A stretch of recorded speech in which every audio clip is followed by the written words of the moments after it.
증후군이란 무엇인지 설명드리겠습니다.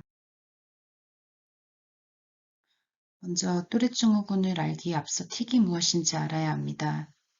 틱이란 원하지 않지만 그렇다고 저항할 수도 없는 어떤 내적인 충동에 반응해서 어떤 움직임이나 음성이 나오게 되는데, 이런 움직임이나 음성은 빠르고 반복적이지만 불규칙한 특성을 가지고 있습니다. 외견상 보면 아무런 목적이 없는 움직임이나 소리처럼 보입니다. 뚜렛 증후군. 뚜렛 증후군은 여러 번의 운동틱과 적어도 한 번 이상의 음성틱이 18세 이전에 시작되어서 적어도 1년 이상 지속될 때 진단할 수 있습니다. 얼마나 흔한지 유병률을 보면 학령기 아이들 1000명 중 3명에서 8명 정도가 이 병을 가지고 있고, 남자가 여자보다 2배에서 4배 정도 더 많습니다. 틱의 종류는 크게 4가지가 있는데, 운동틱, 음성틱, 복합운동틱, 복합음성틱, 이렇게 4가지가 있습니다.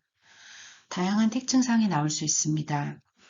운동틱의 예시로는 얼굴 찡그리기, 이마에 주름 잡기, 눈썹 올리기, 눈 깜빡이기, 윙크하기, 코에 주름 잡기, 입을 실룩거리기, 이빨 내보이기, 입술 깨물기, 혀내 밀기, 아래턱 내밀기, 고개 끄덕거리기, 고개를 획 움직이기, 목 돌리기, 머리 돌리기, 손이나 팔을 휙 움직이기, 손가락을 뽑는 것 같은 동작을 보이기, 손가락 비틀기, 주먹을 꽉 쥐기, 어깨 으쓱하기, 다리 흔들기, 무릎 흔들기, 발가락 흔들기, 몸통 비틀기 등이 있고, 음성틱의 종류로는 헛기침, 끙끙거리는 소리를 내기, 코를 킁킁거리기, 기침하기, 재채기하기, 개 짖는 소리 내기, 딸꾹질하는 소리 내기, 한숨 쉬기, 하품하기, 휘파람 불기,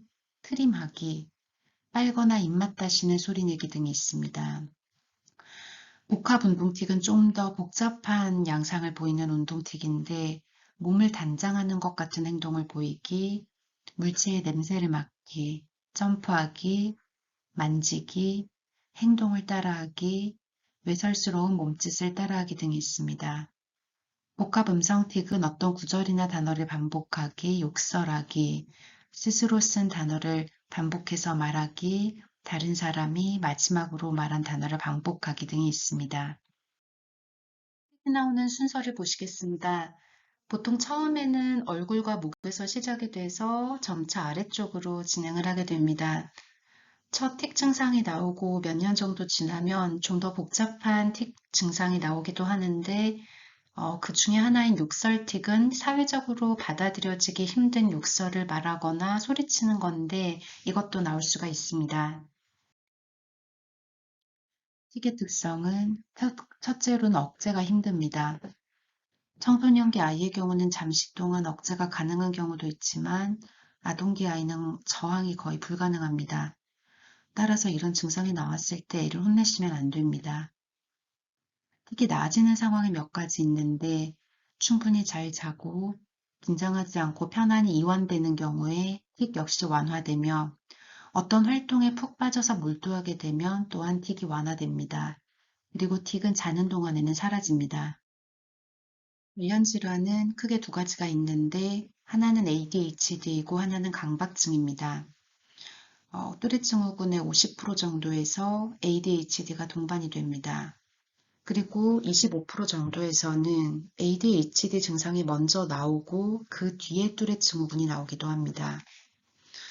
강박증도 관련 질환 중에 하나인데, 또레 증후군을 가진 분들의 20에서 40% 정도에서 강박증이 동반이 됩니다.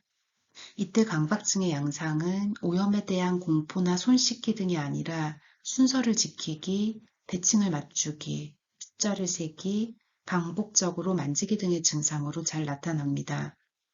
그리고 강박증이 있는 분들의 가족에서 틱장애가 잘 나타난다고 합니다.